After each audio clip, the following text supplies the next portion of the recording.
Good morning to everyone, guys. Today's my topic is a sphincter of GIT, gastrointestinal tract. जो sphincter of GIT होता है, कितना sphincter लगा होता है, जैसे कार्डियक स्पिंचर्स, पाइलोरिक स्पिंचर्स, ग्लिसन स्पिंचर्स, इलियोसिकल स्पिंचर्स और एक होता है एनाल स्पिंचर्स। ये आपको 5 क्या पढ़ना है स्पिंचर्स के बारे में। अब कार्डियक कहाँ लगा रहता है, स्टोमक में लगा रहता है। पाइलोरिक कहाँ रहता है, लोअर स्टोमक में लगा रहता है। ग्लिशन ग्लिशन जो स्पिंचर है वो कहाँ लगा रहेगा, लीवर से जो वहाँ पर आकर ड्यूडेनम पार्ट में मीट आउट होता है, वहाँ ग्लिसन स्पिंचर लगा रहता है। इलियोसिकल इलियोसिकल लार्ज इंटेस्टाइन और स्मॉल इंटेस्टाइन के बीच में स्पिंचर लगा रहता है, उसको क्या बोलते हैं हम लोग, इलियोसिकल स्पिंचर्स। और एक होता है लास्ट एनल। तो जीआईटी माउथ से लेकर एनस तक जीआईटी बोला जाता है। तो इतने क्या है स्पिंचर लगा रहता है। इसका काम है मूवमेंट को प्रोवाइड करना, आउटफ्लो को रोकना, है ना। इसको बोलते हैं हम लोग क्या, स्पिंचर ऑफ जीआईटी। अब ये क्या है कार्डियक स्पिंचर्स। अब कार्डियक स्पिंचर होता है क्या, ये लोअर पार्ट ऑफ इसोफेगस होता है, जो ऊपर से ट्रैक्ट आ रहा है, माउथ के थ्रू जो ट्रैक्ट आ रहा है उसको इसोफेगस बोलते हैं। Prevent food back flow from the stomach to oesophagus. ये स्टोमक से इसोफेगस में फूड फ्लो बैक ना हो जाए, इसीलिए ये स्पिंचर लगा रहता है, इसको कार्डियक स्पिंचर बोला जा रहा है। चलिए, before 1 year cardiac sphincter immature.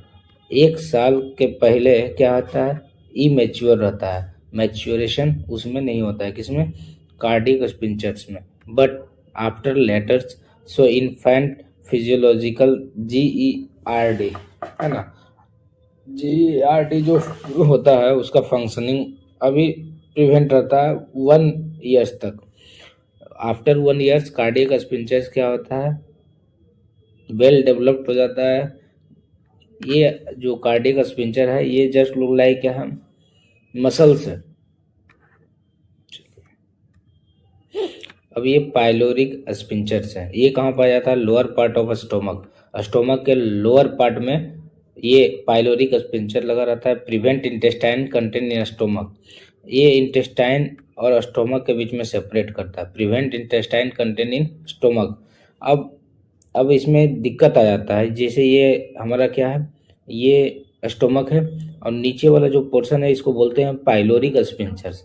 अब पाइलोरिक स्पिंचर्स में मसल्स अगर लगा रहता है, मसल्स यही है, इसी को बोलते हैं पाइलोरिक स्पिंचर्स। अगर इसमें डिफेक्ट आ जाता है तो उसको बोलते हैं pyloric stenosis. Pyloric stenosis. Hypertrophy of circular muscles, अगर स्वेलिंग देखने को मिल रहा है इसमें, किसको, पाइलोरिक स्पिंचर्स में अगर स्वेलिंग देखने को मिल रहा है तो उसको हाइपरट्रोफी ऑफ सर्कुलर मसल्स, यहाँ पर सर्कुलर मसल्स पाया जाता है जिसमें स्वेलिंग देखने को मिलेगा। एक्वायर्ड कंडीशन, अब एक्वायर्ड होता है ना। एक्वायर्ड मतलब कि कहीं से ले लिया।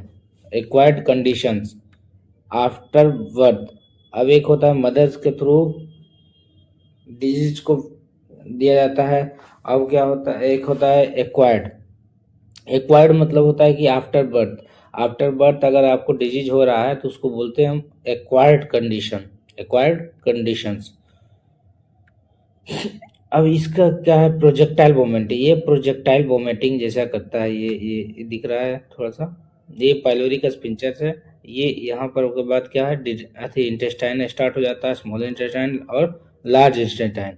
तो ये जो यहाँ पर दिक्कत होता है तो इसे यहाँ क्या करता है, प्रोजेक्टाइल वोमिटिंग करना स्टार्ट कर देता है। अब प्रोजेक्टाइल वोमिटिंग क्या होता है, फोर्सफुल वोमिटिंग को प्रोजेक्टाइल वोमिटिंग भी बोल सकते हैं। पाइलोरिक स्टेनोसिस, ये एक प्रकार का डिजीज है जो कि मसल्स में स्वेलिंग देखने को मिलता है उस समय। ओलिव शेप मास, ओलिव के जैसा शेप मास हो जाता है जिसके वजह से क्या होता है, स्पिंचर काम करना बंद कर देता है। हाइपरट्रोफी, हाइपरट्रोफी एक टर्म है जिसका काम है क्या, सेल का इनलार्जमेंट हो जाना।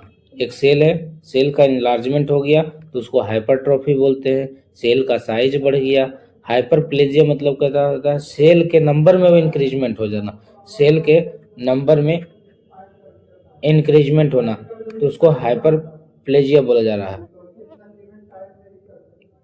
जैसे projectile vomiting also seen in forceful vomiting. अब प्रोजेक्टाइल वोमिटिंग जो हो रहा था किस केस में हो रहा था, जब डिजीज हो गया था। कौन सा डिजीज हो गया था, पाइलोरिक स्टेनोसिस। अगर पाइलोरिक स्टेनोसिस हो गया है तो प्रोजेक्टाइल वोमिटिंग देखने को मिलेगा, फोर्सफुल वोमिटिंग देखने को मिलेगा, जिसके वजह से प्रेशर एक्सर्ट ज़्यादा होगा, इंक्रीज आईसीपी। और एक चीज याद रखना है कि फोर्सफुल वोमिटिंग कहाँ पर देखने को मिल रहा है, पाइलोरिक स्पिंचर्स में देखने को मिल रहा है। किस केस में देखा जा रहा है, पाइलोरिक स्टेनोसिस के केस में देखने को मिल रहा है। और एक ऐसा केस है जिसमें आईसीपी में भी देखा जाता है, intercalary pressure, internal cranial pressure में भी देखने को मिलता है प्रोजेक्टाइल वोमिटिंग। तो एक चीज याद और रखना है कि कहाँ पर और देखने को मिलता है। अब ग्लीशन स्पिंचर्स ऑडी भी बोलते हैं, स्पिंचर्स ऑफ ऑडी। अब स्पिंचर्स ऑफ ऑडी कहाँ, ये एक प्रकार, ये क्या है, देखिए ये पेनक्रियाज है आपका, ये डुडेनम पार्ट्स हो गया, ये क्या है, गॉल ब्लैडर्स हो गया। अब ये लीवर है, लीवर से आ रहा है, ये कॉमन हेपेटिक डक्ट है। और यहाँ पर जो स्पिंचर लगा रहता है ना, एम्फुला ऑफ वेटर भी बोला जाता है। एम्फुला मतलब स्वेलिंग थोड़ा देखने को मिलता है, उसी को एम्फुला ऑफ वेटर बोलते हैं। ये यहाँ पर देख सकते हैं कि ये गॉल ब्लैडर से आ रहा है, ये पेनक्रियाज से आ रहा है, और एक लीवर का नहीं दिखाया गया, लेकिन ये जो पार्ट दिख रहा है, ये पार्ट इसी का इनलार्जमेंट पार्ट है ना, माइक्रोस्कोपिक व्यू है। तो यहाँ पर जो लगा रहता है क्या, स्पिंचर्स, उसको ग्लीसन स्पिंचर्स बोला जाता है। देखिए ये ओवरव्यू है आपका, लीवर है, ये गॉल ब्लैडर्स है, ये आ रहा है कॉमन हेपेटिक डक्ट, यहीं पर लगा रहता है डुडेनम पार्ट्स में, स्पिंचर ऑफ हॉडी है ना, ग्लीशन इसी को बोला जाता है। Present at the junction of hepatopancreatic duct and duodenum. ये प्रेजेंट कहाँ होता है, लोकेशन का नाम दिया गया है हेपेटोपेनक्रियाटिक डक्ट, पेनक्रियाटिक डक्ट।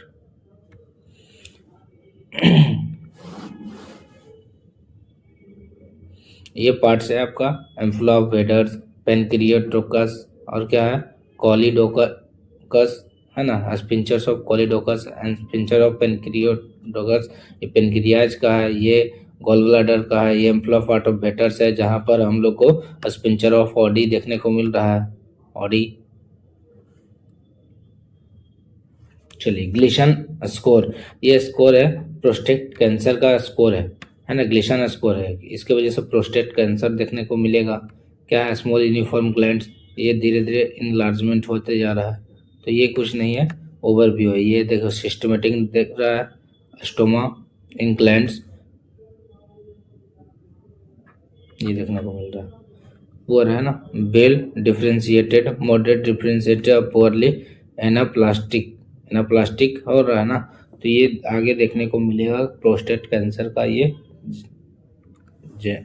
जर्म कर सकता है, हार्म भी कर सकता है। ग्लीशन कैप्सूल, अब ग्लीशन कैप्सूल क्या होता है, ग्लीशन कैप्सूल क्या होता है, ये देखने को मिल रहा है कि ग्लीशन कैप्सूल क्या देखने को मिल रहा है।